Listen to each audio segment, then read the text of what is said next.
Okay, so you're living on a tight budget. Hmm, who isn't these days? And you're looking for a few more ways to manage that squeaky budget. Well, let's talk about it. Back in a minute.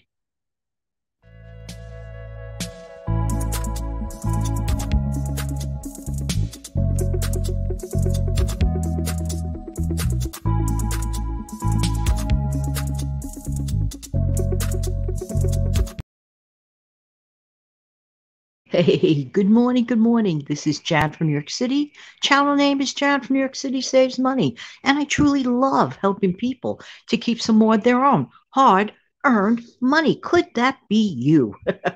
Perhaps yes. I asked in the opening question about if you're on a tight budget. Truly, how many people today are not on a tight budget? I mean, really? Anyway, here are a few helpful tips. So maybe you want to write them down or just replay the video and give a listen again. So these money management strategies are great for when you are low on cash. All right, number one. Now, this is a good one. And I could tell you for a personal fact that I have done this. Now, here's where we go with it. Save any cash that you are gifted with. Hmm. Whether it's for your birthday or for a holiday or something else, whatever the reason, stash that extra cash for the future. But you might say, boring. That cash was gifted to me as a gift. I want to run around outside and just, jump around and just throw it all over the place. I hear you. I'm not saying I don't hear you. Reminds me of those old classic episodes on those TV shows. Let's say when a kid in the 1950s got a $20 gift in an envelope from their long lost uncle, and right away the dad is saying, put it in the bank, and the kid's face. I get that. However, now that we're not kids anymore, use it use that extra cash at a later date for when you need a break from all that good effort and cost cutting. But here's what I truly recommend. All jokes aside, I really recommend this. I also recommend this, the 80-20 split.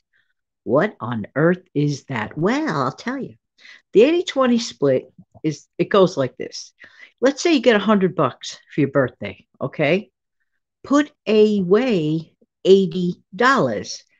Uh, and then $20 you can use for a fun splurge. You can use that for a fun splurge. Therefore, you become twice the winner by doing this. So it's sort of like two gifts from one, the gift of something in the future saved, and also the $20 splurge. I think this is a winner winner money chicken dinner. Just saying. All right, next. Rethink about recurring expenses. Take an inventory of unnecessary monthly subscriptions, for example, and cancel them. Now, I didn't cancel all of them unless you're not using any of them.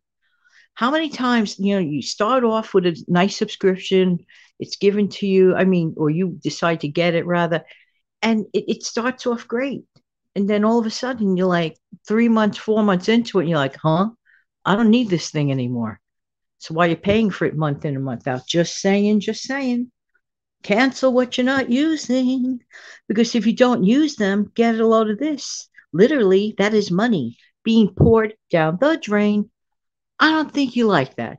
I know I don't like that. No, I definitely don't like that. All right. Ask yourself if you really need, for example, 6 streaming services. That's another thing. That could be money being poured down the drain. You order 6 streaming services. Meantime, you're only using one or two. Hmm. I'm not saying don't get the streaming services, but if you're finding as time goes by that, hey, wait a minute, let me reassess my habits here. What am I really using versus what am I really not using? Hmm. So it all adds up. Some people think, oh, it's only $5 a month. Oh, it's only $7 a month. That may be true, but maybe it's a $5 here and a $7 there, $8, $10 everywhere, dollar. You get where I'm going with this.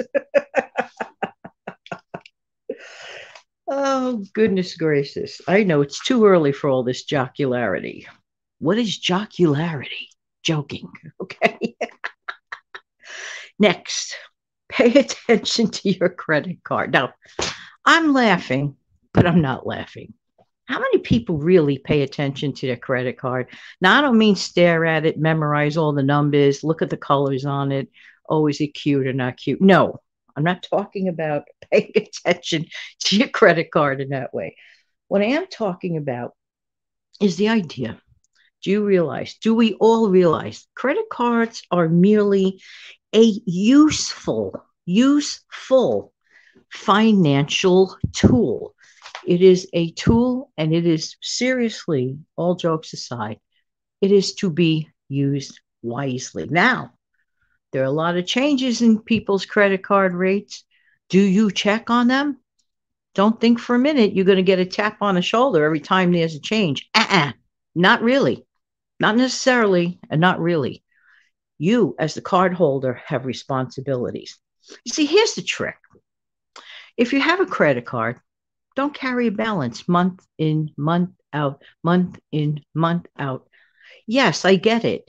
A credit card is to be used as a short term loan. That is its original intention.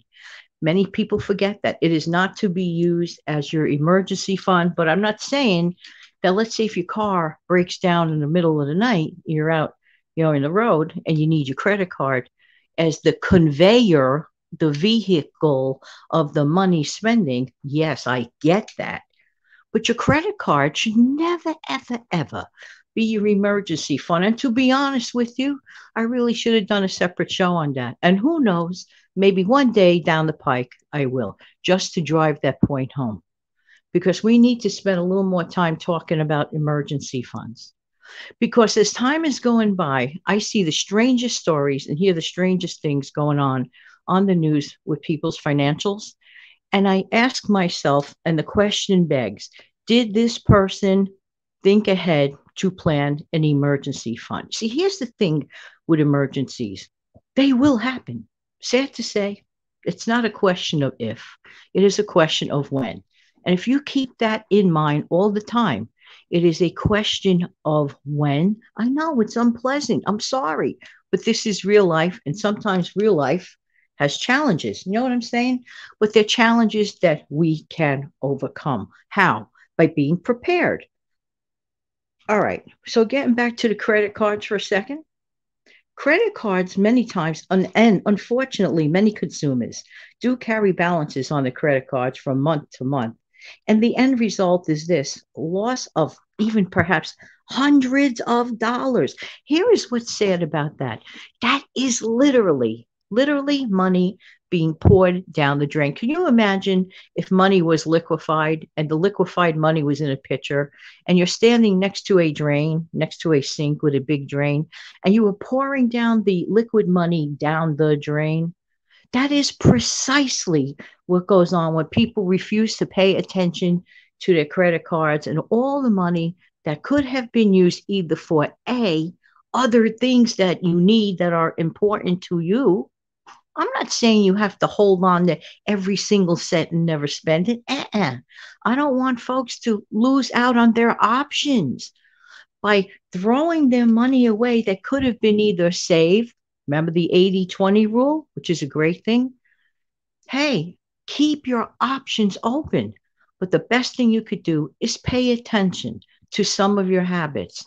All of us, not just you personally, every single one of us, including yours truly. What I do once a month, I sit down and assess, okay, Janet, what could you have done better? What can you do better this upcoming month versus how you handled last month? Many times the months have gone by and I'm like, hey, you did really, really great. But what can you do to even make it 110% better? These are questions that I have. Well, listen, I truly hope that all of this has helped at least one person viewing out there. But let's take a moment's break. Back in a minute.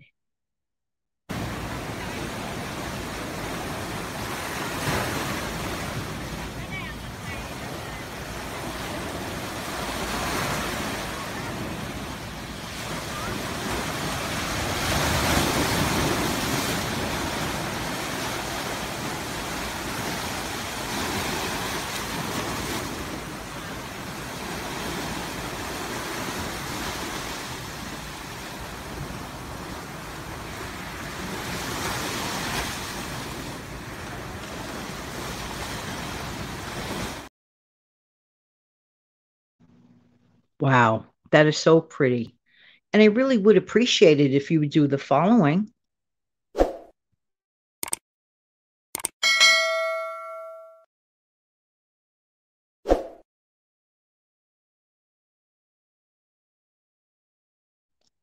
Have an amazing, fantastic day. Take good care of yourselves and each other.